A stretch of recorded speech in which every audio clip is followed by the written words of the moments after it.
విదేశాల్లో చదవాలనుకుంటున్నారా? అయితే విదేశ్ కన్సల్ట్ ని సంప్రదించండి.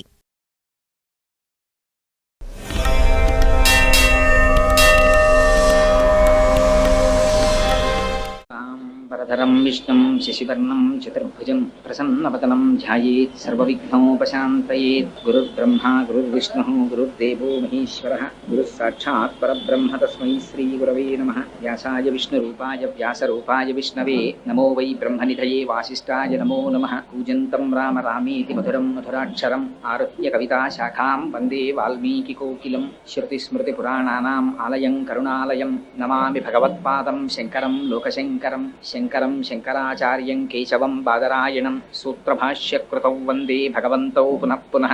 ఈశ్వరో గురురాత్మేతి మూర్తిభేద విభాగినే వ్యోమవద్వ్యాప్తదేహాయ దక్షిణామూర్తయే నమః. వాగర్ధావివ సంపృక్తౌ వాగర్ధ ప్రతిపత్తయే జగతః పితరౌ వందే పార్వతీ పరమేశ్వరౌ.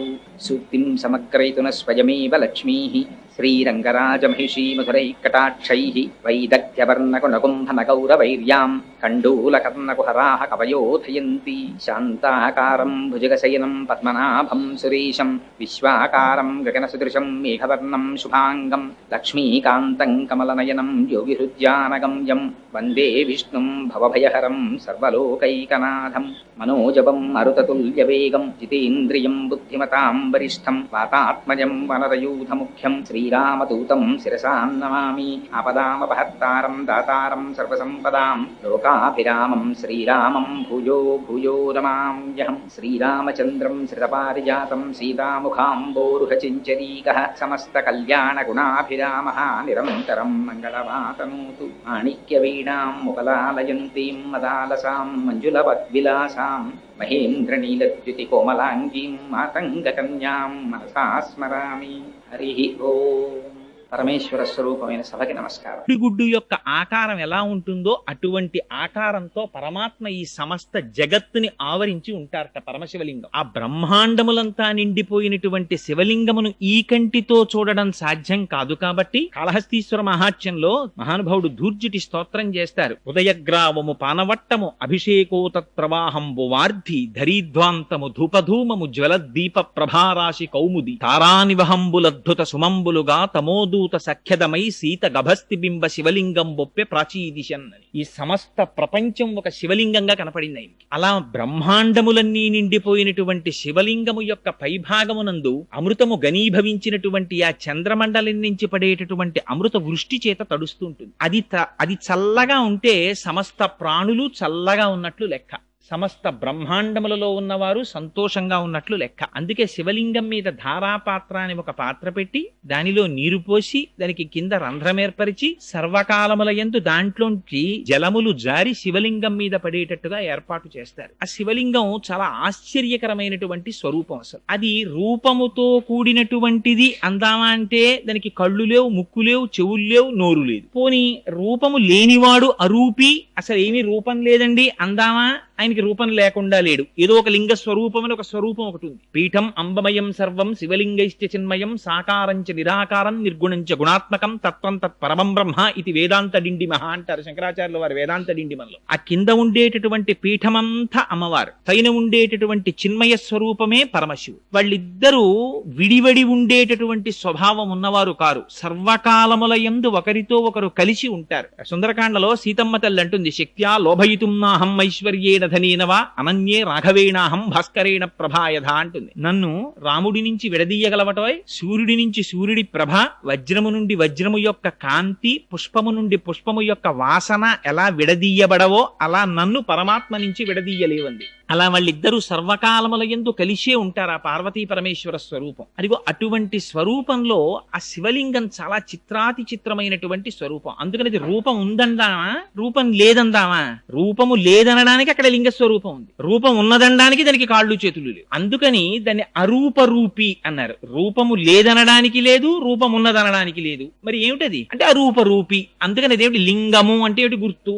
అనంత కోటి బ్రహ్మాండములు నిండిపోయినటువంటి పరమాత్మని మీరు దేనితో చూపిస్తారు? చూపించడం కుదరదు. అందుకని లింగియా ఒక గుర్తు పెట్టారంతే, ఇదే పరమాత్మ అని అభిషేకం చేస్తున్నారు. అందుకే ఉపాసన దగ్గరికి వెళ్ళేటప్పటికి లింగోపాసన ఒక స్థాయి పైన ఉంటుంది. ఆ ఉపాసకులని క్రింది స్థాయి స్థాయి ఉపాసకులు చెనకడం కష్టం. అందుకనది లింగోపాసనం అనేటటువంటిది సామాన్యమైనటువంటి విషయం కాదు. ఆయనే సాకారమూర్తిగా ఉన్నప్పుడు సాంబ సదాశివుడై దర్శనమిస్తారు. సా అంబ, అమ్మవారితో కలిసినటువంటి వాడై సగుణాకారంబుగా చూపవే చిన్నీరేజ విహారమత్వ మధుపా శ్రీకాళహస్తీశ్వర అంటాడు ధూర్జటి. స్వామి, ఈ కన్నులతో చూడడానికి వీలుగా అమ్మవారితో కలిసి నాకు దర్శనం ఇవ్వవా అని అడుగుతాడు. అదిగో అలా కనపడినటువంటి స్వరూపాన్ని సాంబశివుడని పిలుస్తారు. అమ్మవారితో కలిసి ధవళవపుషమిందోర్ మండలే సన్నివిష్టం భుజగబలయహారం భస్మ దిగ్ధాంగదేహం మృగయ పరశు పాణిం చారు చంద్రార్థమౌళిం హృదయ కమల మధ్యే సంతతం చింతయామి అంటారు. ఒక రూపం కాదు పరమశివుడికి, అనేక రూపాలు, అనేక ఆయుధాలు. ఇందులో ప్రధానంగా ఒక చేతిలో మృగాన్ని పట్టుకుని, ఒక చేతిలో గండ్రగొడ్డలని పట్టుకుని, ఒక చేత్తో అభయముద్ర పట్టి, ఒక చేత్తో వరదముద్ర పట్టి ఉన్నటువంటి పరమాత్మని నేను సర్వకాలముల యందు నా చిత్తమునందు నిలిపి ధ్యానం చేస్తున్నాను అంటారు. ఆ శివ అన్నా ఆయనకి ప్రధానంగా శివ అని పిలుస్తాం. శివ అంటే శివం అంటే మంగళం. దానికి కొన్ని అర్థాలు చెప్పారు. మంగళము, కళ్యాణము, శ్రేయస్సు, భద్రము, ఈ అర్థములతో కూడినటువంటి మాటకే శివం అని పేరు. కాబట్టి శివ అంటే ఏమిటి? ఎక్కడెక్కడ శుభం కావాలని కోరుకుంటున్నారో అక్కడ శివారాధన జరిగి తీరవలే. ఎక్కడెక్కడ కళ్యాణము కావాలనుకుంటున్నారో అక్కడక్కడ శివారాధన జరిగి తీరవలే. ఎక్కడెక్కడ మీరు కళ్యాణము, భద్రము, శ్రేయస్సు, క్షేమము, యోగము, శాంతి వీటిని కోరుతున్నారో అక్కడక్కడ శివాభిషేకం జరుగుతూనే ఉండాలి. అందుకే పుట్టకోడిని నక్షత్రంలో పిల్లవాడు పుట్టాడండి, శివాభిషేకం చేసుకోండి. ఏమండి, దుర్నిమిత్తములు కనపడుతున్నాయి, శివాభిషేకం చేసుకోండి. జాతకంలో రాకూడని గ్రహం వచ్చింది, పరమేశ్వరుడికి అభిషేకం చేయించుకోండి. నారుద్రో రుద్రమర్చయేత్, ఆయన్ని న్యాసం చేసుకుని ఆవాహన చేసుకుని అప్పుడు కూర్చుని శివాభిషేకం చేస్తారు. అదిగో అంత పరమ పవిత్రమైనటువంటి ఆ శివ అన్న నామం ఆయన సర్వకాలముల యందు శ్రేయస్సును చేకూరుస్తాడు. ప్రధానంగా విష్ణు భగవానుడి గురించి కీర్తించినటువంటి భాగవతంలో వ్యాస భగవానుడు ఒక కథ చెప్పారు. దేని గురించి చెప్పారు?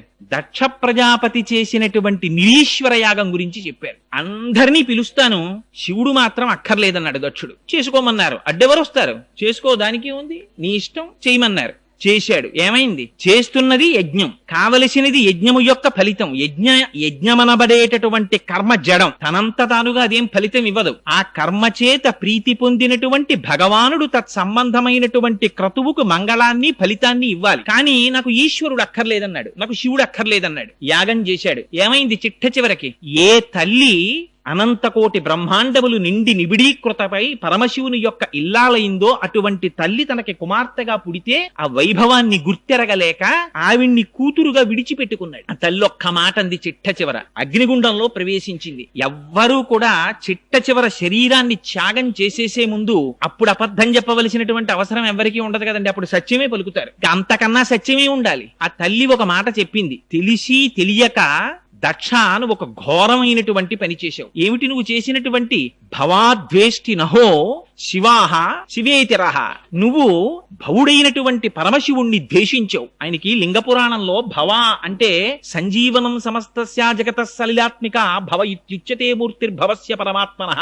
ఆయన నీటి రూపాన్ని పొంది ఈ సమస్త జగత్తుని నిలబెడుతున్నాడు పరమశివుడు. నీరు లేకపోతే ఈ జగత్తు లేదు. అటువంటి పరమశివుణ్ణి, అటువంటి మంగళప్రదమైన మూర్తిని నువ్వు ద్వేషించావు. నాకు అక్కర్లేదు శివుడు అన్నారు. ఇది తెలియక చాలా మంది క్షేత్రాలకు ఎడతారు. పరమశివుడు అందమైనటువంటి చిత్రం ఒకటి కొంటారు. మూడో నాడు ఎవరో చెప్తారు, తెలిసి తెలియని వాళ్ళు, ఏమండి ఇంట్లో శివుడి ఫోటో ఉండకూడదు, తీసుకెళ్లి పెట్టేయండి అని. శివాలయం ఒకటి తేరగా దొరుకుతుంది, తీసుకొచ్చి తెల్లవారేటప్పటికి శివాలయాల్లో పెట్టేస్తుంటారు. దాని గురించే భాగవతం మాట్లాడింది. అవి పిచ్చి పనులు. శివాలయానికి తీసుకొచ్చి శివుడి ఫోటో పెట్టేయడం ఏమిటి? నీకు మంగళం అక్కర్లేకపోతే, నీకు శ్రేయస్సు అక్కర్లేకపోతే, నీకు కళ్యాణం అక్కర్లేకపోతే, నీకు సుఖశాంతులు అక్కర్లేకపోతే నువ్వు శివుణ్ణి విడిచిపెట్టేసుకో, అభ్యంతరం ఏం లేదు. నీకు అశాంతి కావాలంటే, అమంగళమే కోరుకుంటే శివుడు నాకు అక్కర్లేదని చెప్పచ్చు. శివుడు అంటేనే మంగళం. అందుకని పోతన గారు, వ్యాసుల వారు నిర్ద్వందంగా చెప్పారు, నువ్వు శివుడు అక్కర్లేదని నిరీశ్వర యాగం చేశావు, అమంగళం జరుగుతుందని చెప్పి అమ్మవారు దేహత్యాగం చేసింది. ఏమైంది? మొదలెట్టిన యాగం తొట్టతుదకి చేసినటువంటి దక్ష ప్రజాపతి యొక్క శిరస్సు తెగి కింద పడిపోయింది. మనకి నేర్పింది భాగవతం. శివకేశవుల మధ్య భేదాన్ని చూడకు, శివుడు వద్దని అనకు. శివుడు అంటేనే మంగళ స్వరూపము. ఆయన పేరు శంభుః. శం అంటే సుఖము, భావయతి శంభుః. ఎవరు ఈ సుఖాన్ని ఇస్తున్నాడో ఆయనకి శంభుహు అని పేరు. ఏమిటి సుఖం? నీకు జీవితంలో తెల్లవారి లేస్తే కోరేటటువంటి కామ్యమైనటువంటి కోరికల దగ్గర నుంచి పునరావృత్తి రహితమైనటువంటి శాశ్వత శివ సాయుధ్యమును ఇయ్యగలిగినటువంటి జ్ఞానము వరకు ఇయ్యగలిగినటువంటి వాడు పరమశివుడు. అందుకే ఎక్కడెక్కడ శివ కటాక్షము కలుగుతుందో అక్కడక్కడ జ్ఞానము ప్రసరిస్తుంది. అందుచేతనే ఆ మహానుభావుడికి శంభుహు అని పేరు. ఆయన ఎటువంటి శివుడుట? శివానంద లహరిలో శంకర భగవత్పాదాచార్యులు వారు ఒక స్తోత్రం చేశారు. ఆ స్తోత్రంలో అంటారు, భృంగీచ్ఛానటనోత్కటక్కరిమత గ్రాహీ స్ఫురన్ మాధవ హ్లాదో నాదయుతో మహాసితవపు పంచేషు బాణాదృత సప్తక్ష సుమనోవనేషున పునఃసాక్షాన్మదీయే మనో రాజీవే భ్రమరాధిపో విహరతాం శ్రీశైల వాసీ విభు అంటారు. ఈ మనోరాజీవము, ఈ మనస్సనబడేటటువంటి పద్మములో విహరించేటటువంటి తుమ్మిద స్వరూపంతో ఉంటాట. ఈ లోపల ఉండేటటువంటి ఈ మన పుష్పం మంచి సుగంధంతో ఉండాలి, పరిమళ భరితమై ఉండాలి, స్వచ్ఛంగా ఉండాలి, మకరందంతో కూడినదై ఉండాలి. అందులో ఏది ఉండాలి? ఎప్పుడు భక్తి అనబడేటటువంటిది ఉండాలి. ఎక్కడెక్కడ భక్తి ఉంటుందో అక్కడ ఆ భక్తి అనేటటువంటి రసాన్ని స్వీకరించడానికి పరమశివుడు లోపల దాని చుట్టూ తిరుగుతూ ఉంటాట. అందుకని ఆ మనస్సు భక్తితో కూడిన నాడు మాత్రమే జ్ఞానమబ్బి మనోలయం అవుతుంది. లేకపోతే శంకర భగవత్పాదులంతటి వారు శివానంద లహరిలో ఎంత గొప్ప కోరిక కోరారంటే సామాన్యమైన కోరిక కోరారా? నాకు స్వామి నరత్వం దేవత్వం నగవన మృగత్వం వశకత పశుత్వం కీటత్వం భవతు విహగత్వాది జననం సదాత్తత్ పాదాబ్జ స్మరణ పరమానంద లహరి విహారాసక్తం చేద్రు దయమిహ కింతేన బపుష.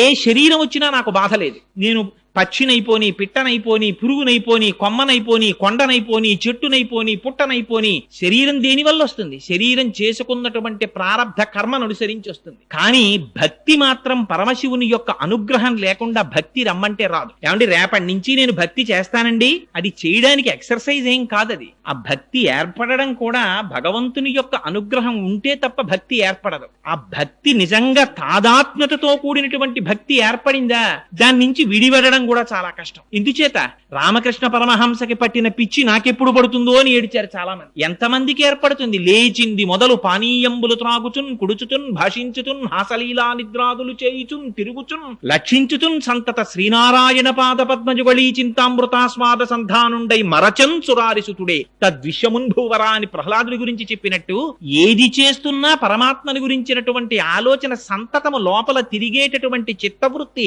ఏర్పడడం అంటే అది కేవలం పరమేశ్వరుని యొక్క అనుగ్రహం చేత ఏర్పడుతుంది ఆ భక్తి. ఇంటి భక్తితో కూడి ఉన్నప్పుడు మాత్రమే జ్ఞానం ఏర్పడి ఆ మనస్సు ఆత్మలోకి లయమవుతుంది. శంకర భగవత్పాదులు తారావళి స్తోత్రంలో ప్రార్థన చేస్తారు.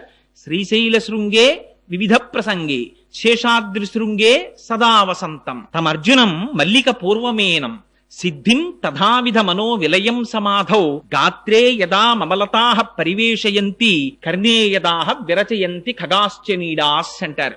ఎంత గొప్ప స్తోత్రమో చూడండి. నిజంగా మనిషి లోపల సంకల్ప వికల్ప సంఘాతమైనటువంటి మనస్సు పనిచేస్తున్నంతసేపు, తిరుగుతున్నంతసేపు ఏవీ దగ్గరికి రావడానికి భయపడతాయి. ఓ చీమ దగ్గరికి రాదు, ఓ తీగ దగ్గరికి రాదు, ఓ చెట్టు దగ్గరికి రాదు. కోరికల పుట్ట అయినటువంటి మనస్సు వెనక్కి నడిచి ఆత్మలోకి లయమై తను నిర్వికల్ప సమాధిలో ఏ కోర్కెలు లేనటువంటి ప్రశాంతమైనటువంటి చిత్తంతో నేను శ్రీశైల శృంగ కుహరేషు కథోపలప్సే, ఏనాడు ఆ శ్రీశైల శిఖరములో ఉన్నటువంటి గుహలలో కూర్చుంటానో ఆనాడుట ఎటువంటిది జరుగుతుందిట? గాత్రం యదా మమలతాః పరివేశయంతి. ఆ తీగ చెట్టును అల్లుకుంటుంది. ఆ పక్కనే మనం కూర్చున్నాం అనుకోండి, మన వచ్చి అల్లుకోద్దని తెలిసి వీళ్ళే వెళ్ళిపోతాడు. ఎంతగా మనస్సు లయమైపోయినటువంటి స్థితికి నేను చేరుకోవాలంటే తీగలు భయపడకూడదు నన్ను అల్లుకోవడానికి, పక్షులు భయపడకూడదు నా చెవులలో పుల్లలు పెట్టి వాటిలో గూళ్లు కట్టుకోవడానికి. అంతగా మనోలయమైపోయినటువంటి స్థితి నాకు ఆ శ్రీశైల క్షేత్రంలో ఎప్పుడబ్బుతుందో అని స్తోత్రం చేశారు శంకరాచార్యుల వారు. అటువంటి స్వరూపం ఆ లింగ స్వరూపం. అది సామాన్యమైనటువంటి స్వరూపం కాదు. మన అదృష్టం ఏమిటంటే ఈ కార్తీక మాసంలో కృత్తికా నక్షత్రంతో పౌర్ణమి నాడు సాయంకాలం రాత్రి వేళ ఆ జ్యోతి స్వరూపంగా లింగం ఏర్పడింది. అరుణాచలంలో మహానుభావుడు ఆత్మదర్శనాన్ని పొందినటువంటి రమణ భగవానులు అంతటి వారు కూడా జ్ఞాని ఎన్నడూ భక్తిని విడిచిపెట్టడు అనడానికి ఇంకంతకన్నా ఉదాహరణ ఏమిటి? ఒకేసారి ముగ్గురు మహాపురుషులు దక్షిణ భారతదేశంలో కదలాడారు. ఒకరు చంద్రశేఖర పరమాచార్యులు, ఒకరు భగవాన్ రమణులు, ఒకరు మహర్షి అరబిందో. ముగ్గురు ఏకకాలమునందు జీవించారు. ఆశ్చర్యం, ఒక్కొక్కసారి నిజంగా ధర్మాకృతి అవి చదువుతుంటే ఆశ్చర్యం వేస్తుంది.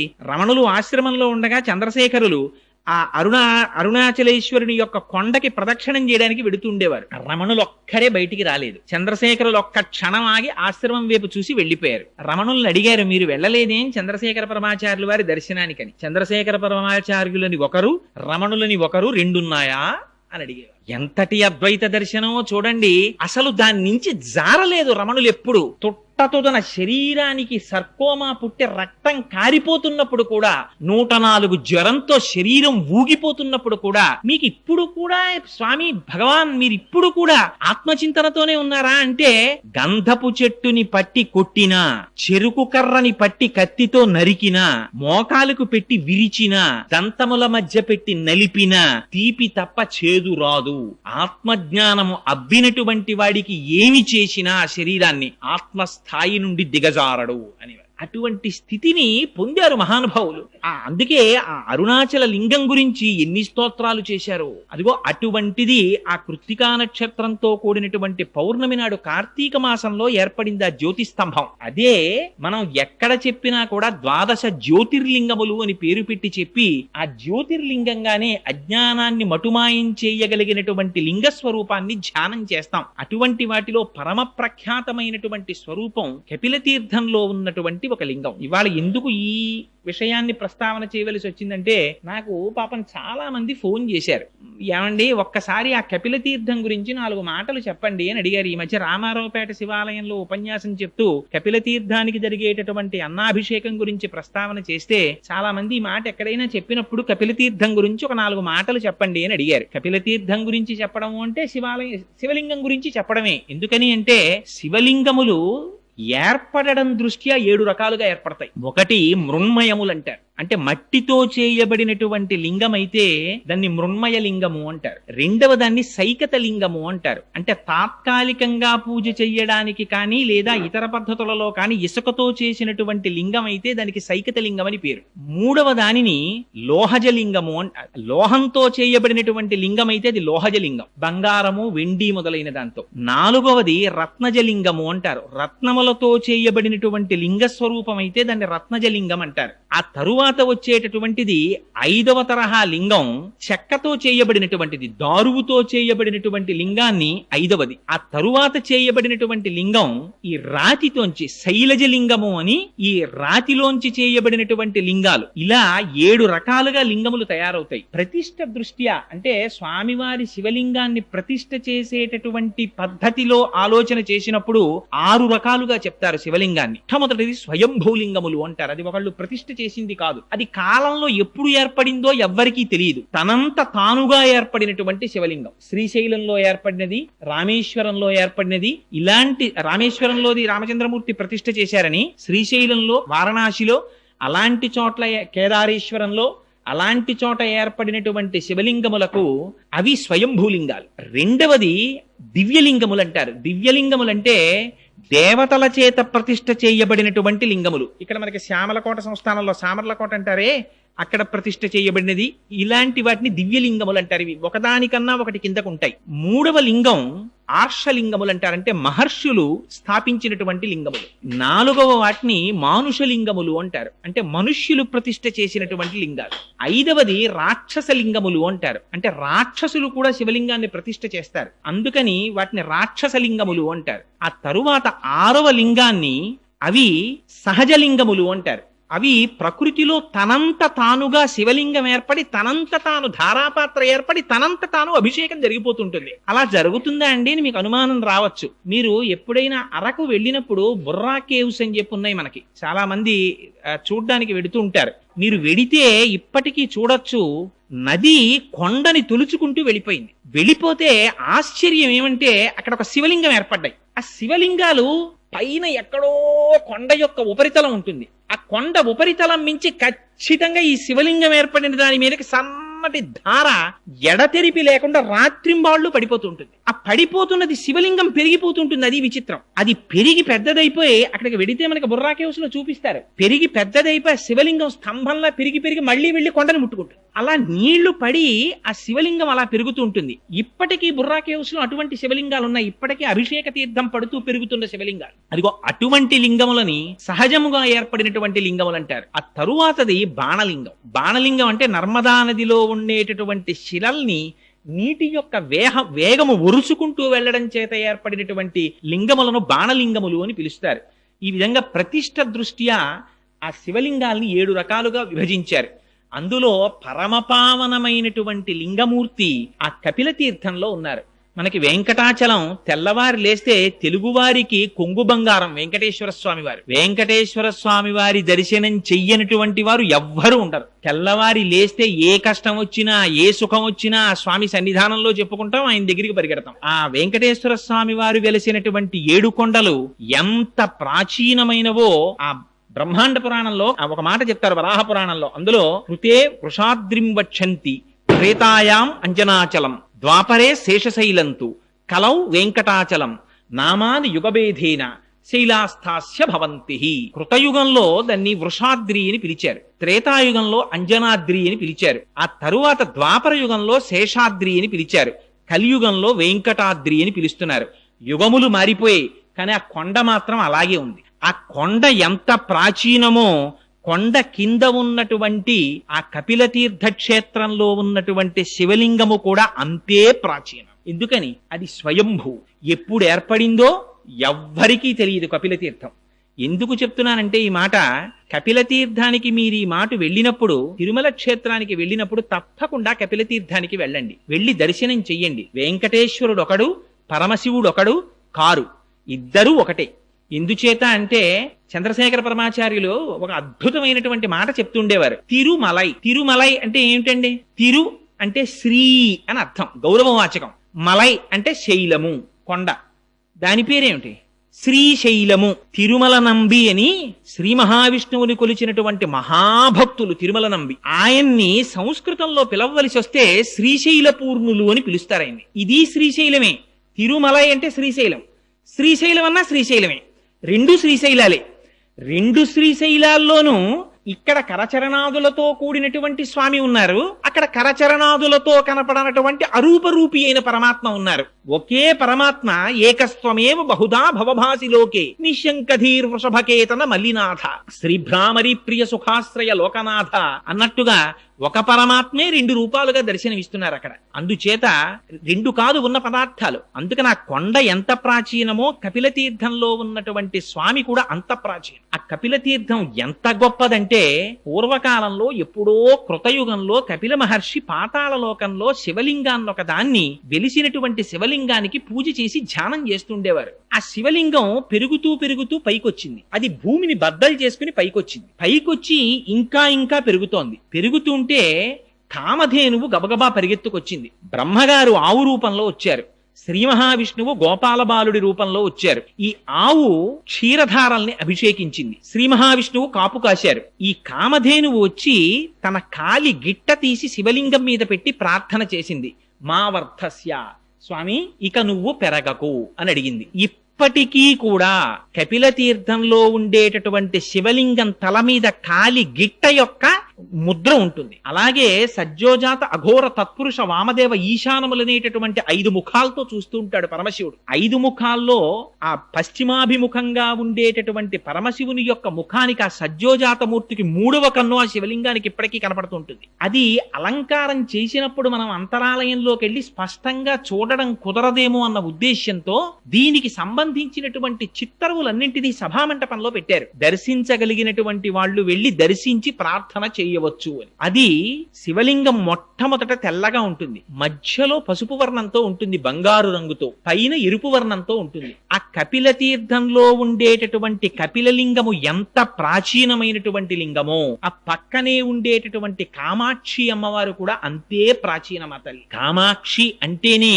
కామ అంటే అందమైన అక్షి కందులు కలది కాదు కాదు. కామ అంటే కోరికలను కేవలం తన చూపుల చేత ఇయ్యగలిగినటువంటి తల్లి. శంకరులు సౌందర్యలహరిలో స్తోత్రం చేస్తారు. నఖైర్నాక స్త్రీణాం కరకమల సంకోచ శచిభిః స్తరూణాం దివ్యానాం హసతయవతే చండిచరణౌ ఫలాని స్వస్థేభ్యః కిసలయ కరాగ్రేణ దదత దరిద్రేభ్యో భద్రాం శ్రియమనిష మహ్నాయ దదతౌ అంటారు. అమ్మ మాకు బెంగలేదమ్మా, మేము ఎక్కడున్నా సరే మాకు కామధేను అక్కర్లేదు, కల్పవృక్షం అక్కర్లేదు, అవన్నీ దేవతల దగ్గర ఉన్నాయి, వాళ్ళు ప్రార్థన చేస్తారు. మాకేం కావాలి, మాకేం బెంగలేదు, మేము ఎక్కడున్నా సరే మాకు ఆపదొచ్చిందా అమ్మా అని ఒక్క పిలుపు పిలుస్తామంతే, ఆ అమ్మ పాదాలను ఒక్కసారి తలుచుకుంటామంతే.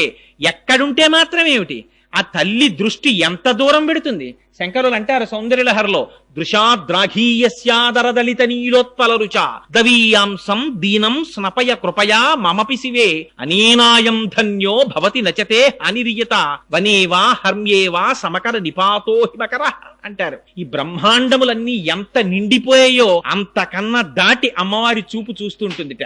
దృశాద్రాఘీయస్యాదరదలిత నీలోత్పల రుచ, నల్ల కలువలు ఎలా ఉంటాయో అలా ఉంటాయట అమ్మవారి కళ్ళు. అందుకని ఆవిడ కళ్ళకి కామాక్షి అని పేరు. కాదుట, కామాక్షి అంటే కామేశ్వరుణ్ణి చూసి చూసి కామేశ్వరుణ్ణి తన కన్నులుగా పెట్టుకుందిట.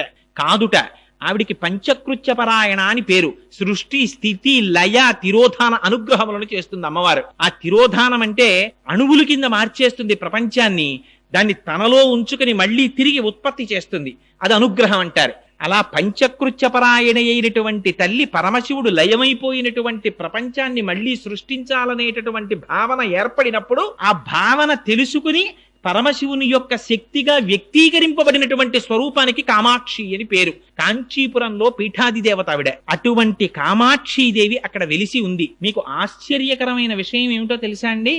ఎంతంత గొప్ప గొప్ప జ్వరాలు రానివ్వండి, ఎటువంటి తాపములు ఏర్పడనివ్వండి, ఎంత కాలానికి తగ్గనటువంటి జ్వరంతో బాధపడుతున్నవారు, ఎంత కాలానికి తగ్గనటువంటి వ్యాధులతో బాధపడుతున్నవారు. ఆ మధ్య కాలంలో నేను పేపర్లో ఒక సంఘటన చదివాను. ఒక ఆయన వెళ్లి హాస్పిటల్లో చూపించుకుంటే ఆయనకి ఎక్స్రే ఈసీజీ అవి తీసి చాలా పరమ ఉపద్రవకరమైనటువంటి వ్యాధి ఒకటి పొడసూపుతోంది అని చెప్పి డాక్టర్లు నిర్ధారించారు. ఏమో ఉంటామో ఉండవో అనే అనుమానంతో ఆయన ఆపరేషన్ టేబుల్ ఎక్కే ముందు ఒక్కసారి కపిలతీర్థానికి వెళ్లి స్వామి దర్శనం చేద్దామని వెంకటాచలంలో వెంకటాచల ప్రభువుని, కపిలతీర్థంలో పరమశివుణ్ణి దర్శనం చేసి అక్కడ జలపాతం కింద స్వామి పుష్కరిణిలో స్నానం చేసి వెళ్లారు.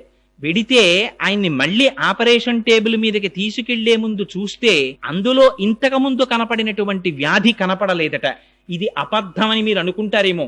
మీకు కాకినాడలోనే జరిగిన యథార్థమైన సంఘటన ఒకటి చెప్తాను. హైదరాబాద్ లో మహామహోపాధ్యాయ బిరుదాంకితులు పుల్లెల శ్రీరామచంద్రుడు గారని ఉన్నారు. ఆయన 5 సంవత్సరాల క్రితం ఆయనకి హార్ట్ స్ట్రోక్ వచ్చింది. వస్తే ఆయనకి ఎందరో ఐఏఎస్లు శిష్యులు ఉన్నారు. గబగబా ఆయన్ని తీసుకెళ్లారు హాస్పిటల్కి. సోమరాజు గారని చాలా ఫేమస్ కార్డియాలజిస్ట్. ఆయన చూసి నువ్వు ఇంటికి వెడితే మరణిస్తావు, బైపాస్ సర్జరీ చెయ్యాలన్నారు. వేదమునందు ఆయనకి ఎంతటి నమ్మకం అంటే అదండి భక్తి అంటే, అది ధృతి అంటే. ఈ హృదయ పుండరీకమునందు ఇంతకాలం సీతారాములకి గుడి కట్టి పూజ చేశాను, అటువంటి గుండెకాయని నీ కత్తులతో కిలుకుతావా? మా స్వామి పాదములకు తగలదా కత్తి? వీల్లేదన్నారు అని పక్క దిగి వెళ్ళిపోయారు. వాళ్ళు ఇచ్చిన మందులు పొద్దున్న వేసుకుంటే మత్తుగా ఉంటుందని మధ్యాహ్న కాలం కూర్చుని వేదములలో ఉండేటటువంటి సూర్యమంత్రములన్నిటినీ తీసుకుని తత్తుల్యంగా వాటిలో ఆరోగ్యం భాస్కరాదిచ్చేత్ అద్భుతమైనటువంటి శ్లోకాలు రాశారు. రాసి వాళ్ళ నాన్నగారు మహాపండితులు, ఆయన ప్రార్థనా శ్లోకాలు చేశారట ఆయన శరీరంతో ఉన్నప్పుడు. మహానుభావుడు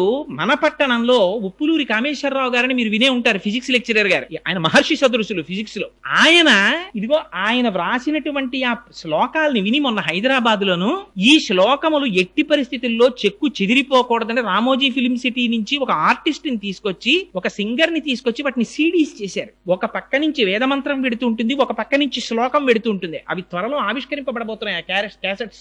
ఎంత శక్తివంతంగా వచ్చాయంటే ఆ క్యాసెట్స్, ఆ మంత్రాల్ని నమ్ముకొని ముందు వీటి ప్రయోగం నేను నా మీద చేసుకుంటానన్నారు శ్రీరామచంద్రుడు గారు. 5 సంవత్సరముల నుంచి పారాయణ చేస్తున్నారు. 70వ సంవత్సరంలో హార్ట్ స్ట్రోక్ వచ్చినప్పుడు హాస్పిటల్ కి తీసుకెడితే ఆపరేషన్ చెయ్యకపోతే ఒక రోజు బతకవని డాక్టర్ల చేత సర్టిఫై చేయబడినటువంటి వ్యక్తి 75వ సంవత్సరంలో ఇవాళకి కూడా ఆయన సంతోషంగా ఉన్నారు. నిన్న రాత్రి 11 గంటలకి నేను కామేశ్వరరావు గారితో మాట్లాడుతుంటే శ్రీరామచంద్రుడు గారి నుంచి హైదరాబాద్ నుంచి ఫోన్ వచ్చింది. ఆ ఫోన్ కి వారి వాణికి ఒక నమస్కారం చేశారు. అది విశ్వాసం అంటే. అందుకని కపిలతీర్థం అంటే సామాన్యమైన క్షేత్రం కాదది. అక్కడ పరమశివలింగముతో పాటుగా ఆనాడు పరమశివుడు జటాజూటంలో పట్టినటువంటి గంగ త్రిపథగయై మందాకిని, భాగీరథి, భోగవతి అనేటటువంటి పేర్లతో పాతాళానికి వెడితే ఆ భోగవతి మళ్ళీ పై కుబికి అక్కడే పుష్కరిణిగా ఏర్పడింది. అది ఎంత శక్తివంతమంటే పార్వతీదేవితో పరమశివుడు ఒక మాట చెప్పాడు. పార్వతి, ఈ తీర్థము ఎంత గొప్పదో తెలుసా? ఇది సాక్షాత్తుగా కార్తీక మాసంలో ఏ ఏ రోజులు పరమ పవిత్రమైనటువంటి మనం భావిస్తామో, శనివారాలు, సోమవారాలు, నాగుల చవితి, పౌర్ణిమ, ఏకాదశి, ద్వాదశి మొదలైనటువంటి తిథులలో మధ్యాహ్నం 12 గంటల నుంచి 12 గంటల 10 నిమిషాల వరకు ప్రతి రోజు కూడా 3 లోకములలో ఉండేటటువంటి సమస్త పరమ పావనమైనటువంటి తీర్థములన్నీ వచ్చి అక్కడ చేరుతాయిట ఆ పుష్కరిణిలోకి. ఆ తీర్థములో స్నానం చేస్తే ఎంతటి వారికి కూడా శరీరమునకు పట్టినటువంటి పాపరాశి ధ్వంసమైపోతుందంటారు. అంత శక్తివంతమైన పుష్కరిణి. మీకు ఇంకొక విషయం చెప్పాలి. తగ్గనటువంటి జ్వరాలు, తగ్గనటువంటి తాపములు ఉన్నటువంటి వారు అమ్మవారికి అలంకారము చేయబడినటువంటి చందన ప్రసాదం స్వీకరిస్తారు. అక్కడ అమ్మవారికి పుష్యమాసంలో పౌర్ణమి నాటికి ముందు వచ్చేటటువంటి శుక్రవారం నాడు విశేషమైన అభిషేకం చేస్తారు కామాక్షి అమ్మవారి. చేసి సాయంకాలానికి అమ్మవారి శరీరమంతా అలదడానికి కావలసినంత గంధాన్ని తీస్తారు. తీసి అందులో పన్నీరు పోస్తారు, కుంకుమ పువ్వు కలుపుతారు. ఈ చందనపు ముద్ద చేసి బయట స్వరయుక్తంగా శ్రీ సూక్త, పురుష సూక్త, దుర్గా సూక్త, భూసూక్త మొదలైనటువంటి సూక్తములను చదువుతూ ఉంటారు. లోపల తెర వెనకాతల అర్చకులు అమ్మవారికి ఈ చందనంతో అలంకారం చేస్తారు. మూర్తంతా చందనంతో అలంకారం చేసేస్తారు. చీర అమ్మవారికి చందనంతో కట్టేస్తారు. అంచులు చందనంతో తీర్చిదిద్దుతారు. అప్పుడు అలంకారం చేసి ప్రదోష వేళలో తెర తీస్తారు. తెర తీసి ఆ సమయంలో పంచవాయిద్యాలు మోగుతాయి. అప్పుడే అమ్మవారికి కుంభహారతి, సూర్యహారతి, చంద్రహారతి, నక్షత్రహారతి, మంగళహారతి, కర్పూరహారతి, ఈ హారతులన్నీ పడతారు. పట్టినప్పుడు అమ్మవారిని దర్శనం చేస్తారు. ఆ దర్శనం చేసినటువంటి వారికి ఆ మరునాటి ఉదయం అమ్మవారి ఆ రాత్రంతా అమ్మవారు ఆ చందనంతో ఉంటుంది. ఆ చందనాన్ని ఒలిచి ఆ చందనాన్ని ప్రసాదంగా ఇస్తారు. ఆ చందనమును లలాటమునందు ధరించినటువంటి వాళ్ళకి ఎందరికో తగ్గనటువంటి జ్వరములు, తాపములు తగ్గాయని శాస్త్రం పేర్కొంటోంది. ఎందరిదో అనుభవం. అంత గొప్ప తీర్థం కపిల తీర్థం. అక్కడ స్వామికి గడిచిపోయినటువంటి ఆశ్వీజ మాసంలో పౌర్ణమి నాడు 250 కిలోల బియ్యం అన్నం వండుతారు. వండి ఆ అన్నంతో స్వామివారికి అన్నాభిషేకం చేస్తారు. ఆ చేయబడినటువంటి అన్నాభిషేకం అయిపోయిన తర్వాత కొంత అన్నాన్ని పైన శివలింగంగా తయారు చేస్తారు. మళ్ళీ చేసి కాయగూరలు కొయ్యకుండా వంకాయలు, గుమ్మడికాయలు, పొట్లకాయలు, ఆనపకాయలు ఇలాంటి వాటిని నీటిలో ఉడికించి అన్నలింగం మీద త్రిశూలాన్ని, నాగాభరణాన్ని వీటన్నింటినీ అలంకారం చేస్తారు. ఈ అలంకారం చేసి పైన ఉన్న శివలింగాన్ని తీసి మేళతాళాలతో తీసుకొచ్చి స్వామి పుష్కరిణిలో కలిపి ఆ మిగిలిపోయినటువంటి అన్నలింగం మీద ఉన్న అన్నాన్నంతటినీ తీసి అందులో ఈ కాయగూరలన్నింటినీ కలిపి ఆ ముద్ద తీసి ప్రసాదంగా ఇస్తారు. అటువంటి అన్నలింగ ప్రసాదమును ఎవరు స్వీకరిస్తున్నారో వాళ్ళకి ఎన్ని కోట్ల జన్మలకి కూడా ఆకలితో ఒకరి దగ్గరికి వెళ్లి చెయ్యి చాపి అడగవలసిన అవసరం లేకుండా అన్నపానాదులకు లోటు లేనటువంటి స్థితిని వాడు పొందుతాడని ప్రమాణం. అదిగో అటువంటి అన్నాభిషేకం ఆ కపిల తీర్థంలో జరుగుతుంది. కపిల తీర్థం యొక్క గొప్పతనం ఏమిటంటే పితృకార్యం చెయ్యనటువంటి వాళ్ళు, పితృకార్యం మానేసినటువంటి వాళ్ళు, పితృదేవతల యొక్క ఆగ్రహమునకు గురి అయినటువంటి వారు కపిల తీర్థానికి వెళ్లి పితృకర్మ చేసినట్లయితే వారు ఇంతకు ముందు పితృకార్యాన్ని మానివేయడం చేత కలిగినటువంటి పాపము నివృత్తి అవుతుంది. అందుకే వెంకటాచల మహాత్యంలో చెప్తారు. మాధవుడని చెప్పి ఒక బ్రాహ్మణుడు త్రికాలముల యందు సంధ్యావందనం చేసేవాడు. ఆయనకి చంద్రలేఖ అని భార్య. అంత సంతోషంగా ఉన్నవాడికి ఎందుకు పుట్టిందో బుద్ధి కుంతల అనబడేటటువంటి ఎక్కడో పుట్టినటువంటి ఏ సంస్కారము లేనటువంటి ఒక స్త్రీ యందు మోహం కలిగింది. ఆవిడితో జీవించడం మొదలుపెట్టాడు. సురాపానం మొదలుపెట్టాడు. ఆఖరికి ఎంత దూరం వెళ్ళిపోయాడంటే మాంసభక్షణం చేయడం కూడా మొదలెట్టాడు. ఆవిడితో కలిసి కోయపల్లెల్లోకి వెళ్ళిపోయాడు. అటువంటి వాడు ఒకనాడు రాజు తన పరివారముతో కలిసి వెంకటాచల క్షేత్రానికి వెడుతుండగా చూసి వాళ్లతో పాటుగా బయలుదేరి వెళ్ళాడు. వెళ్ళి వాళ్ళందరూ కూడా మొట్టమొదటి కపిల తీర్థానికి వెళ్ళి అక్కడ పితృకార్యం చేశారు. ఈయన కూడా వాళ్లతో వెళ్లి పితృకార్యం చేసి మట్టి ముద్దలు తీసి పిండములుగా సమర్పించాడు. ఎందుకని తనకేమీ లేదు కనుక. తను ఏమి తింటున్నాడో దానితోనే పిండ ప్రదానం చేయాలి. అందుకని మట్టి ముద్దలతో పిండ ప్రదానం చేశాడు. వెంటనే ఆయన శరీరమునకున్నటువంటి పాపరాశి ధ్వంసమైంది. తరువాత వెంకటాచల పర్వత సానువులనెక్కి పైకెక్కాడు. అక్కడికెక్కి స్వామి పుష్కరిణిలో స్నానం చెయ్యగానే బ్రహ్మాది దేవతలు ప్రత్యక్షమై నీకు భవిష్యత్తులో నువ్వు ఆకాశరాజుగా జన్మిస్తావు, నీకు జన్మించినటువంటి కుమార్తె పద్మావతి వెంకటాచలపతికి భార్య అవుతుందని వరం ఇచ్చారు. అందుకని ఆ వెంకటాచలంలో ఉన్నటువంటి ఆ కపిల తీర్థంలో ఉన్నటువంటి ఆ తీర్థం అంత గొప్ప తీర్థం. అది సాక్షాత్తుగా పాతాళంలో భోగవతి పైకి పొంగింది. కపిల తీర్థంలో దర్శించవలసినటువంటి మహాద్భుతమైనటువంటి విషయం వేరొకటి ఏమిటంటే, ఆ కపిల తీర్థానికి దాటి కొంచెం పక్కకి రాగానే మీరు ఎక్కడా చూడనటువంటి విచిత్రమైనటువంటి మూర్తి సోమస్కంద మూర్తి ఉంటారు అక్కడ. ఆ పక్కన ఉన్న అరుగు ఉంటుంది. ఆ అరుగు మీద సోమస్కందుడు ఉంటారు. ఈ మాట మీరు ఎవరైనా వెళ్ళినప్పుడు తిరుమల క్షేత్రానికి తప్పకుండా దర్శనం చేయండి. ఆ సోమస్కందుడు ఏర్పడడం వెనకాతల ఒక కథ ఉంది. రాజేంద్ర చోళుడనేటటువంటి చక్రవర్తికి కలలో కనపడి పార్వతీ పరమేశ్వరులు ఆదేశించారు, నన్ను సోమస్కందుడిగా అక్కడ ప్రతిష్ఠ చేయమని. అందుచేత సోమస్కంధమూర్తి వెలిశారు. సోమస్కందుడు అంటే సా ఉమా స్కంధ. పరమశివుడి పక్కన పార్వతీదేవి, పార్వతీదేవి పక్కన స్కంధుడు ఉంటారు, సుబ్రహ్మణ్యేశ్వర స్వామి. ఆయన తల్లిదండ్రులు ఎంత పెద్ద ఆఫీసర్లు అయితే మాత్రం, ఇద్దరు ఐఏఎస్ ఆఫీసర్లే అనుకోండి తల్లిదండ్రులు, పిల్లాడు వాళ్ళిద్దరి మధ్యలో కూర్చొని ఆడుకోవడం మానేస్తాడు ఏమిటి? అమ్మో మా నాన్నగారు పెద్ద చీఫ్ సెక్రటరీ, మా అమ్మగారు పెద్ద ఐఏఎస్ ఆఫీసరు, వీళ్ళిద్దరి మధ్యలో నేను ఆడుకోకూడదు అనుకుంటాడు వాడు. అలా పార్వతీ పరమేశ్వరుల మధ్యలో నిలబడి ఆ పిల్లవాడు ఆడుకుంటూ సంతోషంగా కనపడతాడు, చేతులూపుకుంటూ సుబ్రహ్మణ్యేశ్వరుడు. అదిగో అటువంటి మూర్తికి సోమస్కంధమూర్తి అంటారు. ఆ సోమస్కంధమూర్తిని దర్శనం చేసినంత మాత్రం చేత పరమశివానుగ్రహం కలిగి ఉల్లాసవంతంగా ఎటువంటి సమస్యలున్నా సమస్యలు తీరుతాయిట. అటువంటి సోమస్కంధుడు ఉంటాడు. ఆ పక్కనే ధనిశ్చండు అని ఒక మూర్తి ఉంటారు. మనకి శివాలయాలన్నింటిలోనూ కూడా చండీశ్వరుడు ఉంటాడు. ఇక్కడ ఉన్నారు కదా స్వామి, వెనకాతలే ఉంటారు. ఆ చండీశ్వరుడు గురించి చంద్రశేఖర పరమాచార్యులు వారు ఎప్పుడు చాలా అందమైన మాట ఒకటి మాట్లాడేవారు. చండీశ్వరుడు అన్న మాట ఎప్పుడు చెప్పినా చంద్రశేఖరులు ఏమనేవారంటే, మనలా పుట్టి పరమశివ కుటుంబంలో 5వ వాడైన వాడు అనేవారు. ఎందుకని? శివుడు, పార్వతి, గజాననుడు, సుబ్రహ్మణ్యుడు, ఈ నలుగురు కాకుండా దక్షిణ భారతదేశంలో ఎప్పుడెప్పుడు ఊరేగింపు జరిగినా అప్పుడప్పుడు ఈ చండీశ్వరుణ్ణి కూడా 5వ వాడిగా తీసుకెడతారు. ఆయన కుటుంబంలో ఒక సభ్యుడైపోయాడు.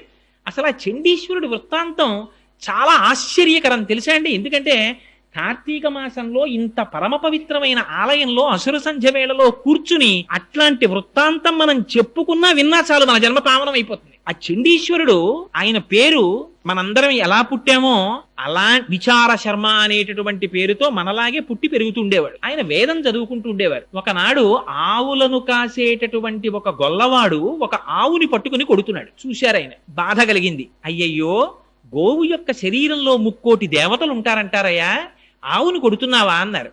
ఈ ఆవు సరిగ్గా పాలు ఇవ్వట్లేదు, ఇది మేత మెయ్యట్లేదన్నాడు. ఆవుని కొట్టకు, నీకు చేత కాకపోతే ఇక నుంచి నేను కాస్తాను ఆవులను అని ఊళ్ళో వాళ్ళ నొప్పించి వేద విద్యార్థి విచార శర్మ ఆవులన్నింటినీ తీసుకుని వెళ్ళేవాడు. ఎంతగా పోషించాడంటే మహానుభావుడు, పుట్టల మీద ఏటి గట్ల మీద ఉండేటటువంటి గడ్డి కోసమని వెడితే పశువులకి ఇబ్బంది కలుగుతుందని ఆయన వెళ్ళి ఆ గడ్డి కోసి తెచ్చి ఆవులకి మేపేవట్ట. ఎప్పుడు వేదం చెప్పుకుంటూ కూర్చునేవట్ట. పరవశించిపోయి ఆవులన్నీ ఆయన దగ్గరికి వచ్చి తమకు ఉన్నటువంటి 4 శిరములలో ఒక శిరము నుంచి పాలు విడిచిపెడుతుండేవిట ఆయన తాగమని. ఆయన నేను త్రాగడం ఏమిటని దొన్నెలలో ఆ పాలు పట్టి తీసుకుని వెళ్లి ఓ చెట్టు కింద పెట్టి ఒక సైకతలింగాన్ని ఏర్పాటు చేసుకుని ఆకు దొన్నెలలో పువ్వులు తెచ్చి ఈ పాలతో పరమశివుడికి అభిషేకం చేసుకుంటుండేవాడు సైకతలింగానికి. ఒకనాడు అరణ్య మార్గంలో అటుగా వెళ్ళిపోతున్నటువంటి ఆ ఊళ్ళో ఉన్న ఒక వ్యక్తి చూసి, ఈ పిల్లవాడు ఆవుల నుంచి వచ్చినటువంటి పాలని తీసి సైకతలింగానికి పూజ చేసి వృధా చేస్తున్నాడని వెళ్లి అక్కడ ఉండేటటువంటి ప్రజలతో చెప్పారు. వాళ్ళందరూ విచార శర్మ యొక్క తండ్రి గారిని గద్దించి అడిగారు, మీ పిల్లవాడు, అప్పటికి వాళ్ళకి శుభ్రంగా ఆవు పాలు వస్తున్నాయి, అయినా ఈ పిల్లవాడు కొన్ని పాలు వృధా చేసేస్తున్నాడని వాళ్ళకి బాధ.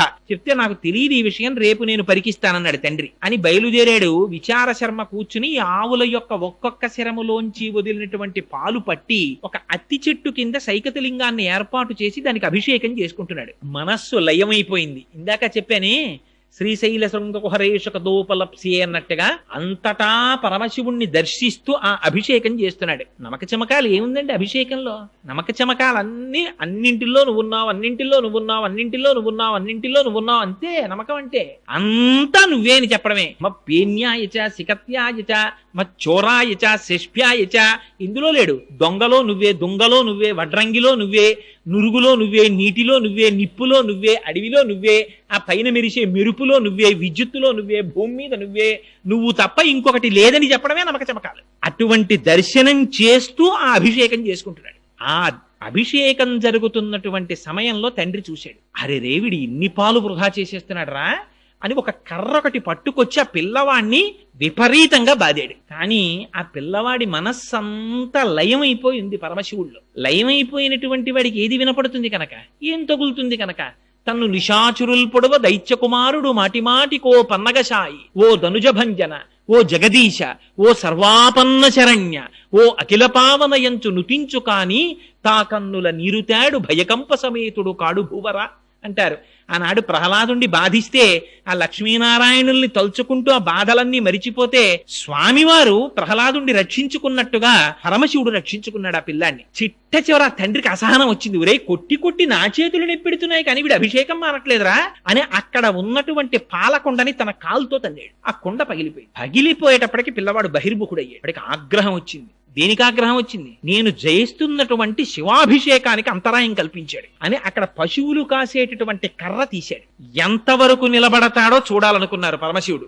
దాన్ని గొడ్డలిగా మార్చారు. కర్రో గొడ్డలో నాకు అనవసరం, చేస్తున్నటువంటి శివాభిషేకానికి అంతరాయం చేశాడు అని గొడ్డలి తీసి తండ్రి కాళ్ల మీదకి విసిరాడు. ఆ గొడ్డలి తగిలింది, కాళ్ళు తెగిపోయి తండ్రి కింద పడి రక్త ప్రవాహం జరిగి మరణించాడు. లెక్క పెట్టలేదు. మళ్ళీ అభిషేకం మొదలు పెట్టేశాడు. చూశారు పరమశివుడు ఆశ్చర్యపోయి, మహానుభావుడు ఆయన సగుణాకారంబుగా చూపవే అని ప్రత్యక్షమయ్యారు. ఇంత పిల్లవాడివి ఇంత భక్త్యా అని పొంగిపోయి తన చేతులతో ఆలింగనం చేసుకున్నారట. ఎప్పుడైతే శివస్పర్శ కలిగిందో తేజోమయ శరీరుడైపోయాడు. ఆయనకి వరం ఇచ్చారు పరమశివుడు, ఈనాటి నుంచి నీకు నాకు సమర్పించబడినటువంటి సమస్త పదార్థములు నీకు చూపించి స్వీకరించాలి. శివాలయంలో ఇదొక అలవాటు ఉంటుంది. ప్రతి వాళ్ళు వెళ్లి చండీశ్వరుడి దగ్గరికి వెళ్ళి ఇలా ఇలా ఇలా తప్పట్లు కొడతారు. ఎందుకండి ఆ తప్పట్లు అని అడిగాం అనుకోండి, ఆయనకి చెవుడండి అంటారు. ఆయనకి చెవుడేమిటి? అదో మహాపరాధం కూడాను. చండీశ్వరుడికి చెవుడని ఎక్కడా చెప్పలేదు. ఏమని చెప్పారంటే ఆయన్ని ధనిశ్చుండు అని చెప్పారు. శంకర భగవత్పాదులంతటి వారు సౌందర్యలహరిలో ఒక శ్లోకం రాశారు. రణేజిత్వా దైత్యానపహరుత్రై కవచిభిః విశాఖేంద్రో పేంద్రో శశివిశిత కర్పూర చకలం అని. అందులో ఆ సుబ్రహ్మణ్యుడు మొదలైనటువంటి వాళ్ళు శత్రువుల్ని గెలిచి ఆ సంతోష వార్త చెప్పాలని గబగబా వచ్చేస్తున్నారు అమ్మ దగ్గరికి. వచ్చేసేటప్పుడు అమ్మ దగ్గరికి ఎడుతున్నాం, అమ్మ మూడు లోకములను పూజింపబడే తల్లి అని పైన హెల్మెట్ ఉంటుంది కదా, పైన పెట్టుకున్న కిరీటం, ఆ కిరీటాలు శిరస్త్రాణాలు ఇవన్నీ తీసేశారు. కానీ ఇది విప్పలేదట, కవచం విప్పలేదట. ఎందుకని? కవచం విప్పుకోవడానికి కొంత టైం పడుతుంది. పిల్లలు ఇంటికి వస్తారు మధ్యాహ్నం అన్నానికి, 3వ క్లాస్ వరకు చదువుకునే పిల్లలు. వాడు ఇంటికి వస్తాడు, ఆకలి, అమ్మా అన్నం పెట్టేయమ్మా అంటాడు. ఆ బ్యాగ్ తీసి ఇంట్లోకి గుబేల్మని విసిరేస్తాడు, చాకలి మూట విసిరేసినట్టు. ఆ బూట్లు ఇప్పేసి గబగబా బయట వదిలి బారేస్తాడు. సాక్స్ మాత్రం విప్పడం. ఎందుకని అంటే కొంచెం కూర్చుని కిందకి లాక్కోవాలి, అది వాడే కింద పడిపోతాడు. అందుకని సాక్స్ తో ఇంటికి వచ్చేస్తాడు. ప్రతి తల్లికి పెద్ద బాధ ఏమిటంటే, ఒరే నీ సాక్స్ ఉతకలేక నేను బాధపడిపోతున్నాను రా అంటారు. అరికాళ్ళన్నీ మెట్టే. అది ఎక్కడ వరకు ఉందిట. అమ్మ దగ్గరికి తొందరగా వెళ్ళిపోవాలని సుబ్రహ్మణ్యేశ్వరుడు, శ్రీ మహావిష్ణువు మొదలైనటువంటి వారు కూడా పాపం దొరికిన వాడు ఎవరంటే ఈనోడు అమాయక నందీశ్వరుడు, ఆయన మీద పెట్టేస్తుంటారు. చాలా దారుణాతి దారుణ. భక్తికి కూడా ఒక అర్థం ఉండాలండి. కార్తీక మాసంలో దీపం తీసుకెళ్లి కొంచెం పెద్ద ప్లాట్ఫామ్ ఉంటే నందీశ్వరుడి తోక కింద మన కింద పెడితే మనం కూర్చోగలమా? ప్రేమ ఎక్కువైపోయిందండి కోటేశ్వరారు, మీరంటే ఎంత ప్రేమో మాకు అని నా పృష్ఠభాగం వెనకాతల దీపం పెట్టి పురాణం చెప్పమంటే వారేటప్పటికి ముందు భోజనాదులన్నీ అన్నపూర్ణాదేవికి రావడం అన్ని సిద్ధం చేసేస్తుంది. లేకపోతే ఈయన గబాలన బయటికి వెళ్ళిపోయి భవతి భిక్షాందే అంటే పరువు పోయేది అమ్మవారి. అందుకని ఇంట్లో అన్ని సిద్ధంగా చేసేసి ఉంచుతుంది ఆవిడ. గబుక్కుని బయటికి వెళ్ళిపోతారేమో ఈయనని. చంద్రశేఖరులంతటి వారు వ్యాఖ్యానంలో సంతోషపడిపోయారు. ఆ స్వామి స్వీకరించగా మిగిలిపోయినటువంటి పదార్థాల్ని మాత్రం ఇతరులు ముట్టుకోకూడదు. అవి నివృత్యై చండాంశ త్రిపురహర నిర్మాల్య విముఖై, అవి చండీశ్వరుడు స్వీకరిస్తాడు. ఆయనకి చూపించి తీసుకోవచ్చు. శివాలయంలో చాలా మంది ఏమనుకుంటారంటే, అమ్మో దీన్ని పట్టుకెళ్ళ వెళ్ళకూడదండి అని పట్టుకొచ్చి పాపం దొరికిన వాడు ఎవరంటే ఈనోడు అమాయకుడు నందీశ్వరుడు ఆయన మీద పెట్టేస్తుంటారు. చాలా దారుణాతి దారుణ. భక్తికి కూడా ఒక అర్థం ఉండాలండి. కార్తీక మాసంలో దీపం తీసుకెళ్లి కొంచెం పెద్ద ప్లాట్ఫామ్ ఉంటే నందీశ్వరుడి తోక కింద మన కింద పెడితే మనం కూర్చోగలమా? ప్రేమ ఎక్కువైపోయిందండి కోటేశ్వరారు, మీరంటే ఎంత ప్రేమో మాకు అని నా పృష్ఠభాగం వెనకాతల దీపం పెట్టి పురాణం చెప్పమంటే ఎవడు కూర్చుంటాడు? అదే ఆ భక్తి అంటే. అరటిపండు ముక్క తెచ్చి ఆయన మూతికి పూసేయడం, అక్కడి నుంచి కోళ్ల మీద వాలే ఈగలన్నీ వచ్చి ఆయన మూతి మీద వాలుతూ ఉండడం, అదే నందీశ్వరుడు అంటే. నంది జీవుడికి సంకేతం, పరమశివుడు పరమాత్మకి సంకేతం. జీవుడికి ఆత్మకి భేదం పాటించకూడదు. అందుకని వృషస్య వృషణం స్పృష్టమా శృంగమధ్యే శివాలయం దృష్ట్వాక్షణం నరో యాతి కైలాసే శివ సన్నిధిం విధించింది శివాగం. కుడి చేత్తో నంది యొక్క అవయవాన్ని పట్టుకుని ఎడమ చేతితో నంది యొక్క రెండు కొమ్ముల మీద బొటన వేలు చూపుడు వేలు పెట్టి ఒక్క లిప్త కాలం అంతకన్నా ఎక్కువసేపు పట్టుకోకుండా రెండు శృంగముల మధ్యలోంచి శివలింగాన్ని దర్శనం చేసి శంభో శంకర అని విడిచిపెట్టి లోపలికెళ్ళాలి. వెళ్ళినప్పుడు అర్చకులకు తప్ప అన్యులకు అధికారం లేదు శివుడికి నందికి మధ్యలోకి వెళ్ళడానికి. ఒక పక్కకి నిలబడి నమస్కరించి వెళ్ళిపోవాలి. అంతేకాని దాని మధ్యలోకి దూరిపోవడం, ఆ రెండింటి మధ్యలో కూర్చుండిపోవడం, అక్కడ సాష్టాంగం పడిపోవడం అలా చెయ్యకూడదు శివాలయంలో. అందుకని ఆయన ఎప్పుడూ శివుణ్ణే చూస్తూ ఉంటాడు. రోహిణీ కార్తీ రానివ్వండి, వాన పడుతుండనివ్వండి, అల్పపీడనం ఏర్పడినివ్వండి, పెను తుఫాన్ రానివ్వండి, ఆయన ఎప్పుడైనా దుపటి కప్పుకోవడం పక్కకెళ్ళడం మీరు చూసారా? అలా ఉండదు. ఆయన ఎప్పుడూ శివుణ్ణే చూస్తాడు. నువ్వు ఏం చేస్తున్నా లోపల శివుణ్ణే దర్శించడం నేర్చుకో అన్నది నంది యొక్క సంకేతం. నంద ఇతి నందహ, ఆ శివానందాన్ని పొందుతుంటాడు ఆయన ఎప్పుడు. అందుకే గణంతి శంభోత్వ చరిత సరిత కిల్బిషరజో దళంతి ధీకుల్యాహస్సరణిషు పతంతి విజయతాం. చండీశ్వరుడి ద్వారా కటాక్షిస్తాట. అందుకని ఆయన దగ్గరికి వెళ్లి నిశ్శబ్దంగా నమస్కారం చేస్తారు. అందుకని పక్కన మెట్లు కట్టింది. అంతేకాని అక్కడికి వెళ్లి ఆయన మీద నువ్వులు జల్లేయడం, గట్టిగా తప్పట్లు కొట్టేయడం, లేకపోతే ఆ పక్కకి వెళ్లి నిలబడి ఏదో మన ఇంట్లో కింద అపార్ట్మెంట్ లో వాచ్మెన్ ఎవరినో పిలిచినట్టు ఆ గోడ పక్కన ఇలా తప్పట్లు కొట్టేస్తే లోపల నుంచి అయ్యో అమ్మా వచ్చావా అని ఆయన బయటికి తొంగి చూసి అది భక్తి అనుకోవాలా, పూజ అనుకోవాలా, అపచారమా ఉపచారమా ఏమనుకోవాలి? అక్కడ మెట్లు కట్టింది ఎందుకు? ఆ పక్క నుంచి మీరు వచ్చి తప్పట్లు కొట్టమనే. మెట్లు ఎక్కి అక్కడికి వెళ్లి నిశ్శబ్దంగా నిలబడి ఆయన సర్వకాలముల యందు శివనామస్మరణలో ధ్యానమగ్నుడై ఉంటాడు. చిటికి చిన్నది వేయమన్నారు. ఇలాగా వేస్తే ధనిశ్చండుడని పేరు. ఆయన ధ్యానభంగమై నేత్రములు విప్పుతారట. విప్పితే ప్రసాదాన్ని చూపించమన్నారు. స్వామి వచ్చానయ్యా, మహానుభావ చండీశ్వర శివధ్యాన పరాయణ శివ పూజా ఫలందేహి చండికేశ్వర నమోస్తుతే. స్వామి నేను శివుణ్ణి ఆరాధన చేశానయ్యా, నాకు ఆ ఫలితాన్ని ఇప్పించవా అని అడిగి ఆయనకు ఒకసారి ఇలా చూపిస్తే శభాష్ చౌరా శివాలయానికి చాలా సంతోషం, మూట కట్టుకోబో ఫలితాన్ని అంటే ఆయనకి చూపించి తీసుకెళ్లమన్నారు. శివ నిర్మాల్యాన్ని దాటినా పరమశివ నిర్మాల్యాన్ని తొక్కినా గత జన్మలలో చేసుకున్న పుణ్యం పోతుంది. మహిమ్నా స్తోత్రంలో చెప్పారు. అందుకే గంధర్వుడు జరిగిపోయాడు పుష్పదంతుడు. అందుకని శివ నిర్మాల్యాన్ని తీసుకొచ్చి ఎక్కడ పడితే అక్కడ పారేయడం అలా చెయ్యకూడదు. శివాలయంలో ప్రవర్తించవలసినటువంటి విధానం ఉంది. ఆ విధానంలో ప్రవర్తించి భగవంతుని యొక్క అనుగ్రహాన్ని పొంది వెళ్ళాలి నిశ్శబ్దంగా. అందుచేత అదిగో అటువంటి ధనిశ్చండు ఉంటాడు ఆ కపిలేశ్వర తీర్థంలో. ఆయనని ఒక్క చిటిక వేస్తే చాలట, కన్నులు విప్పి మహానుభావుడు ఫలితాన్ని మనకి కటాక్షిస్తాడు. అదిగో అది ధనిశ్చండ వృత్తాంతం. అది దాటి యువతలకొస్తే అక్కడ కాలభైరవుడు ఉంటాడు. ఆ కాలభైరవుడు మహానుభావుడు. ఆయన గురించి స్తోత్రం చేస్తారు. దేవరాజ సేవ్యమాన పావనాంగ్రి పంకజం వ్యాళయజ్ఞ సూత్రమిందు శేఖరం కృపాకరం నారదాది యోగి బృంద వందితం దిగంబరం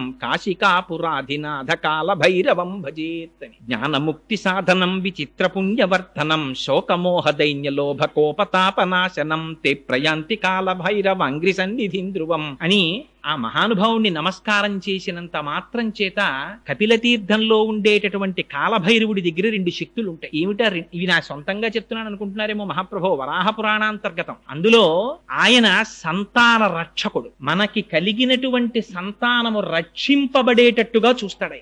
వాళ్ళకి ఎటువంటి ఉపద్రవం రాకుండా చూస్తాడు. రెండు, ఆ కాలభైరవుణ్ణి ఒక్కసారి దర్శనం చేసి ఎప్పుడైనా ప్రయాణించకూడనటువంటి సమయంలో ప్రయాణం చెయ్యవలసి వస్తే, అర్ధరాత్రి వేళ ప్రయాణం చేసినా, ప్రయాణంలో ప్రమాదం వచ్చినా ఒక్కసారి 3 మాటలు చెప్పమన్నారు. ఏమిటా మాటలు? కాలభైరవా నమోస్తుతే, కపిలేశ్వర నమోస్తుతే, కాశీ విశ్వేశ్వర నమోస్తుతే అని 3 మార్లంటే ప్రయాణంలో తేళ్లు కాని, పావులు కాని, విషక్రిములు కాని మన జోలికి రావుట.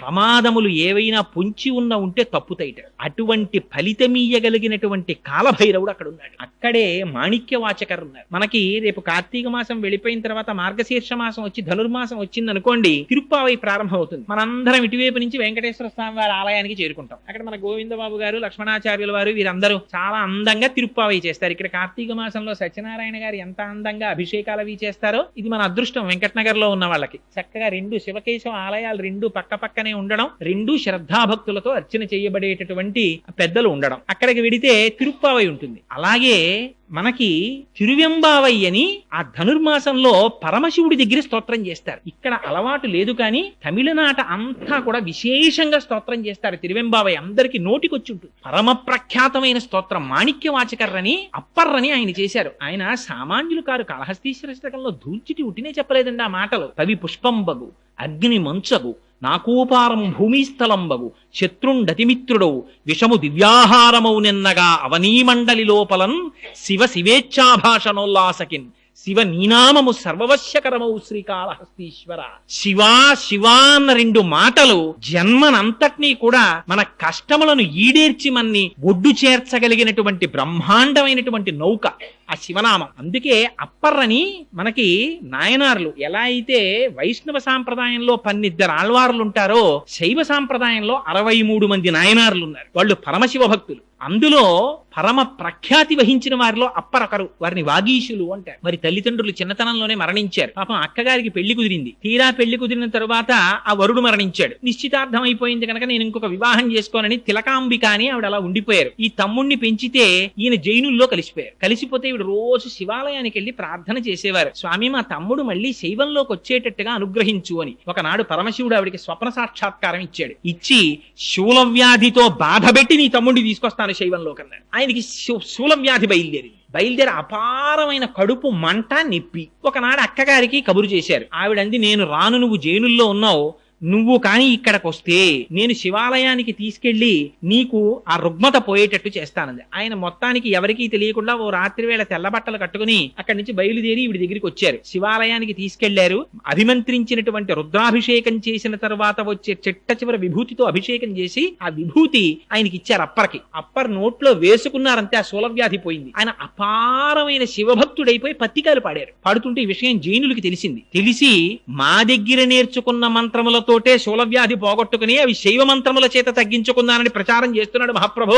అందుకని పిలిచి అప్పర్ని దండించమన్నారు. రాజుని కట్టేసి తీసుకొచ్చారు. అప్పర్ని తీసుకొచ్చిన తర్వాత, ఏమయ్యా నువ్వు ఇలాంటి మాటలు చెప్తున్నావు కదా, నిన్ను శివుడు ఎలా రక్షిస్తాడో చూస్తాం, ఉడుకుతున్న సున్నపు గదిలో పారేయండి అన్నారు. పడేశారు. తీసుకెళ్లి పడేస్తే హాలాహలాన్ని మింగినవాడు నా ప్రభు, నాకేమిటి బెంగ అని శివుడి మీద పత్రికాలు పాడుతూ ఆ గదిలోకి వెళ్ళిపోయారు. మరునాటి వరకు కాపలా ఉన్నారు భటులు. తలుపులు తీశారు. మంచు గడ్డలా ఉంది లోపల. ఏసీ చేసేస్తే ఎలా ఉంటుందో అలా ఉంది గది. అందులోంచి బయటకు వచ్చారు. అప్పర్ విషం కలిపిన అన్నం పెట్టారు. శివపత్తికం పాడుతూ తిన్నారు. ఆయనకి ఏం అవ్వలేదు. చివర ఆయన్ని ఏనుగుతో తొక్కించడానికి కాళ్ళు చేతులు కట్టి పడేశారు. ఏనుగుని తీసుకొచ్చారు. భద్రగజానికి ఉన్మత్తం వచ్చి అక్కడ ఉన్న జైనుల్ని సంహరించింది. అయినా వాళ్ళకి క్రోధం తీరక ఆయన కడుపుకి బండరాయి కట్టి కాళ్ళు చేతులు కట్టి సముద్రంలో పారేశారు. ఆయన ఆశ్చర్యం ఏమిటో తెలుసా అండి, ఆ కాళ్ళకి చేతులకి కట్టినటువంటి తాళ్లు ఊడిపోయి ఆ పెద్ద బండరాయి మహాపద్మంలా సముద్రంలో తేలింది. దాంట్లో కూర్చుని అప్పర్ ఇంకొక శైవక్షేత్రాన్ని చేరుకున్నారు. ఆయనకు ఒక లక్షణం ఉండేది. అప్పర్కి జ్ఞాన సంబంధర్, అప్పర్ ఇద్దరు ఒక కాలంలో బ్రతికారు. చిత్రం ఏమిటంటే జ్ఞాన సంబంధర్ ఎప్పుడూ కూడా పత్రికలు అవి పాడుతుండేవారు, ప్రబోధం చేస్తుండేవారు. అప్పర్ అలా కాదు, వయసులో పెద్దవారు. అయినా సరే ప్రతిరోజు శివాలయానికి వెళ్ళినప్పుడు గుణపం పారా పట్టుకుని ఎడుతుండేవారు. వెళ్ళి అక్కడ ఉన్న ఏ పిచ్చి గడ్డో మొక్కలో ఏవో ఒకటి ఆలయాన్ని శుభ్రం చేసేవారు. పత్రికలు పాడి వచ్చేవారు. ఇద్దరూ కలిసి దక్షిణ భారతదేశంలో ఒక గొప్ప క్షేత్రానికి వెళ్ళారు. ఆలయం శిథిలం అయిపోయి కనపడింది. అలా కాదు, దీన్ని మనం బాగు చెయ్యాలనుకున్నారు. సాయంకాలం అయ్యేటప్పటికి పని చేసిన వాళ్ళందరికీ అన్నం పెడతామన్నారు. వీళ్ళ దగ్గర ఏముందని పెట్టడానికి? అందరూ పని పని చేస్తుండేవారు, అప్పర్ కూడా పని చేసేవారు. జ్ఞాన సంబంధర్ మాత్రం పని చేసేవారు కాదు. ఇద్దరు కూర్చుని పత్రికలు పాడేవారు. తూర్పు గోపురంలో ఒక బంగారు నాణ్యం, పశ్చిమ గోపురంలో ఒక ఇప్పటికీ ఉన్నాయండి ఆ శివాలయాలన్నీ తమిళనాడులో. అప్పర్ వాళ్ళు పునర్నిర్మించిన ఆలయాలు. 2 బంగారు నాణ్యాలు దొరికేవి. జ్ఞాన సంబంధరికి దొరికినటువంటి బంగారు నాణ్యాన్ని బయటికి తీసుకెడితే వచ్చేటటువంటి డబ్బు కన్నా అప్పర్కి దొరికిన బంగారు నాణ్యంలో బంగారం ఎక్కువ ఉంది అని చెప్పి ఎక్కువ ధరిస్తుండేవారు వర్తకులు. అందులో ఎందుకు మీలిమి ఎక్కువ ఉంది అని బాధపడి ఒకనాడు జ్ఞాన సంబంధ స్తోత్రం చేశారు పరమశివుణ్ణి. స్తోత్రం చేస్తే నువ్వు కేవలం స్తోత్రం మాత్రమే చేస్తావు. అప్పర్ అలా కాదు, కాయిక కష్టం కూడా చేస్తారు. తన శరీరాన్ని కూడా శివ కైంకర్యానికి ఉపయోగిస్తున్నాడు. అందుకే ఆ నాణ్యంలో మేలిమి ఎక్కువ ఉంటోందని పరమశివుడు తీర్పు చెప్పారు. అంతటి మహానుభావుడు అప్పర్. అందుకని అదిగో ఆయన ఉన్నారే, ఆయన మూర్తి దర్శనం మీరు చెయ్యి. ఆయన ఎంతటి గొప్పవారో తెలుసా అండి అప్పర్ కైలాస శిఖరం మీదున్న పరమశివుడి దర్శనం చేస్తానని హిమాలయ పర్వతాల దగ్గర ఉన్నటువంటి మానస సరోవరాన్ని దాటి కాళ్లతో నేను ఎక్కడమా అని కాళ్లతో ఎక్కడం మానేసి ఈ 2 కాళ్ళు తీసి పైకి కట్టేసుకుని మోకాళ్లతో డేర్కుంటూ పర్వతం ఎక్కారు. ఎక్కితే ఈ కింద ఉండేటటువంటి చర్మము అన్ని పోయి ఎముకలు పైకి వచ్చేస్తే చీకటి పడిపోయిన డేకుతుంటే ఆయనకి దారి కనపడదని అక్కడ ఉండేటటువంటి మహాసర్పాలు పడగల విప్పి తమ పడగల మీద ఉన్నటువంటి మణుల కాంతిలో దారి చూపిస్తుంది. ఆయన భక్తికి పరవశించిపోయి వృద్ధుడి రూపంలో పరమశివుడు వచ్చారు. వచ్చి దర్శనమిచ్చి, ఎంత సాహసం చేశావప్పర్, ఇంత సాహసం చెయ్యకు, నీకు నేను తిరువయ్యూరులో దర్శనమిస్తాను వెళ్ళమన్నారు. కన్ను మూసి కన్ను తెరిచేటప్పటికి ఆరోగ్యంతో తిరువయ్యూరులో ఉన్నారు upper. Beyond any doubt prove చేశారండి శివభక్తి ఎంత గొప్ప స్థితికి తీసుకెడుతుందో. నాయనార్లు చాలా మంది, 63 మంది నాయనార్ల యొక్క చరిత్ర పెరియ పురాణంలో చదువుతుంటే ఇంతంత గొప్పవాళ్ళ, నిజంగా ఏమి మహాభక్తులు రా వీళ్ళందరూ అనిపిస్తుంది. అప్పర్ ఎంత గొప్పవారంటే వృద్ధుడైపోయి కూడా జ్ఞాన సంబంధర్ కుర్రవాడు. జ్ఞాన సంబంధర్ పర్యటనకు వస్తే అప్పరేరి అని అడిగేవారు పల్లకీలోంచి. అటువంటి మహానుభావుడు వచ్చారని ఎంత వినయం అంటే అప్పర్కి జ్ఞాన సంబంధర్ కూర్చున్న పల్లకీని అప్పర్ మోస్తూ ఉండేవారు. ఇక్కడే ఉన్నానన్నారు. ఎక్కడున్నారని చూస్తే తన పల్లకీ మోస్తున్నారు. గభాలన పైనుంచి దూకి ఆయన్ని కౌగిలించుకుని అప్పా అని పిలిచారు ఆయన్ని. అందుకని ఆయనకి అప్పర్ అని పేరు వచ్చింది. వాగీశుడు అని బిరుదు ఆయనకి. అటువంటి మాణిక్యవాచకర్ ఆ అప్పర్ వాళ్ళ విగ్రహాలు ఇప్పటికీ కూడా కపిల తీర్థంలో మీరు సాకారంగా చూడొచ్చు. అక్కడ ఎదురుగుండా ఉంటాయి. అక్కడే 2 బిల్వ వృక్షములు ఉంటాయి కపిల తీర్థంలో. ఆ 2 బిల్వ వృక్షములే పార్వతీ పరమేశ్వరుల యొక్క సాకార స్వరూపమని నమ్ముతారు. ఎందుచేత అంటే బిల్వ వృక్షం అపారమైనటువంటి ఐశ్వర్యాన్ని ఇస్తుంది. ఆ బిల్వ వృక్షం కింద కూర్చునే లక్ష్మీదేవి తపస్సు చేసింది. 5 చోట్ల మాత్రమే లక్ష్మీదేవి ఉంటుంది అని చెప్తారు. ఆ 5 ఒకటి మారేడు దళం. అందుకే మారేడు దళాలతో పరమశివుడికి పూజ చేయడం చేత కలిగేటటువంటి లక్ష్మీ ప్రసన్నత అపారమైనటువంటి ఐశ్వర్యం. చాలా మందికి ఒక తెలియని అపోహ ఒకటి ఉంటుంది. ఏమిటా అపోహ అంటే శివుడంటే శ్మశానవాసి, ఆయన శ్మశానంలో తిరుగుతూ ఉంటాడు, ఒళ్ళంతా శవ విభూతి రాసుకుంటాడు, ఒంటి మీదంతా పాములు వేసుకుంటాడు, ఏదో రక్తం ఓడుతున్న ఏనుగు చర్మం కప్పుకుంటాడు, పులి చర్మం కప్పుకుంటాడు, ఆయనకే ఏమీ లేదు, ఆయనే అలా తిరుగుతుంటాడు, మళ్ళీ ఆయన దగ్గరికి వెళ్ళి మనం నమస్కారం కూడా ఎందుకు, ఆయనకి జలాలతో అభిషేకం అని ఒక అపోహ. అది కాదు. మీరు ఒకటి ఆలోచించండి, తల్లిదండ్రులు అనబడేటటువంటి వారు తాము దాచుకుంటారా, తమ పిల్లలకి పెడతారా? తమ పిల్లలకి పెడతారు. త్యాగే నైకే అమృతత్వ మానసు. పరమశివుడు శ్మశానవాసి అంటే దాని అర్థం అంత పరమశివుడు అంతటి మహానుభావుడు, కైలాసవాసి, హిమవంతుని యొక్క అల్లుడు, ఆయనకి జన్మ లేనటువంటి వాడు, బ్రహ్మమస్తకావలి నిబద్ధతే నమ శివాయ అని శంకరుల చేత స్తోత్రము చేయబడిన వాడు, కాలాతీతుడు. అటువంటి వాడికి ఉండడానికి 150 గజాల స్థలమే దొరకదండి ఆయనకి. శ్మశానవాసి అంటే అర్థం పరమశివుడు రుద్రభూమిలో ఉంటాడు, అదే ఆయన అడ్రస్. శ్మశానంలో ఉంటాడు తప్ప ఇంకెక్కడో ఉండడు, అందుకని శ్మశానవాసి కాబట్టి శివుణ్ణి పూజ చేయకండి అనేది దాని అర్థం. ఏది శ్మశానం కాదు నాకు చూపించండి. శ్మశానానికి వెళ్ళని వాడిని చూపించండి నాకు. శ్మశానానికి వెళ్ళనివాడు ఉన్నాడు ఆ ప్రపంచంలో? ప్రపంచంలో పుట్టిన ఏ వస్తువైనా వెళ్ళిపోవలసిందే శ్మశానానికి. జాయతే గచ్చతే ఇది జగత్. వస్తుంది వెళ్ళిపోతుంది. ఎక్కడెక్కడ ఈ జగత్తంతా పుట్టి వెళ్ళిపోతుందో అదంతా శ్మశానమే. ఇక్కడ ఒక చెట్టు పుడుతోంది, చెట్టు మరణిస్తోంది, శ్మశానమైంది. ఇక్కడ నేను గట్టిగా మాట్లాడితే ధ్వని ప్రకంపనల చేత జీవులు చచ్చిపోతున్నాయి, శ్మశానమైంది. నా కాళ్ల కింద పడి జీవులు చచ్చిపోతున్నాయి, శ్మశానమైంది. నేను తింటే చచ్చిపోతున్నాయి, శ్మశానమైంది. అంతా మహాశ్మశానమే. అంటే సమస్తము పరమశివుని చేతనే ఆవురింపబడి ఉంది. శివుని కన్నా వేరొకటి లేదు. అందుకని బ్రహ్మాండ వ్యాప్త దేహ భసిత హిమరుచాభా సమానా భుజంగై. వ్యాపకత్వంతో చెప్తే విష్ణు అంటాం, ఆయన్ని మంగళప్రదంగా చెప్తే శివుడు అంటాం. అందుకని లోపల శివం ఉన్నంతసేపే శివం, అది తీసేస్తే శవం. అది మంగళత్వం అంటే. అందుకని ఆయన శ్మశానవాసి అంటే ఆయన శ్మశానవాసి అండి నిజంగా ఎక్కడో శ్మశానంలో ఉంటాడనే దాని అర్థం. నిజంగా అలా ఉంటే ఇంకంతకన్నా గొప్ప ఉపకారం ఉందండి. ఎవడొస్తాడు మన వెనకాతల? ఒక్కడు వచ్చేవాడు లేడు. కింవానేన ధనేన వాజి కరిభి ప్రాప్తేన రాజ్యేన కింవా పుత్ర కళత్రమిత్ర పశుభిర్దేహేన గేహేన కిం జ్ఞాతైత క్షణభంగురం సపతిరోత్యాద్యం మనోదూరత స్వాత్మార్థం గురువాక్యతో భజ భజ శ్రీ పార్వతీ వల్లభం అంటారు శంకరులు. డబ్బు రాదు, మనం సంపాదించుకున్నటువంటి కార్లు రావు, వాహనములు రావు, రాజ్యం రాదు, తుట్టతుడకు మనదనుకున్న ఈ శరీరం రాదు, కొడుకు రాడు, కూతుళ్ళు రారు, భార్య రాదు. ఎవరొస్తారు? చేసుకున్న ధర్మము పరమశివుని అనుగ్రహము తప్ప ఇంకొకటి రాదు మనతోటి. అంతటి మహానుభావుడు శంకరుడు. శం కరోతి ఇది శంకర. ఆయనకి శుభం చెయ్యడం తప్ప అసలు శంకరుడికి అమంగళం చెయ్యడం చేత కాదు ఆయనకి. అటువంటి వాడు శంకరుడు అంటే. అందుకే ఆయనకి మారేడు దళాలతో పూజ. మారేడు దళం అంటే లక్ష్మీ స్థానం. ఎక్కడెక్కడ మారేడు చెట్టు ఉంటుందో, ఎక్కడెక్కడ మారేడు దళం ఉంటుందో అక్కడక్కడ లక్ష్మీదేవి ఉంటుంది. అందుకని శంకరుడికి ఆ మారేడు దళంతో పూజ చేస్తారు. రెండవ లక్ష్మీ స్థానము పద్మం. పద్మములతో పూజ. అందుకే ఇప్పటికీ కపిలతీర్థంలో కామాక్షి అమ్మవారికి ఆ తామర పద్మాలతో పూజ చేస్తారు. ఆ పద్మము లక్ష్మీ స్థానం. మూడవది ఆవు యొక్క వెనుక భాగం. ఆవు యొక్క పృష్ఠభాగమునందు లక్ష్మీదేవి నివాసం ఉంటుంది. నాలుగవది స్త్రీ యొక్క పాపట. ఆ పాపటలో లక్ష్మీదేవి యొక్క స్థానం. అక్కడ లక్ష్మీదేవి నివాసం ఉంటుంది. అందుకని అది ఒకటి. ఇలా 5 స్థానాలు. ఒకటి ఆ బిల్వవృక్షం. ఆ బిల్వవృక్షం అంటే ఆ బిల్వదళంలో. రెండవది పద్మం. మూడవది స్త్రీ పాపట.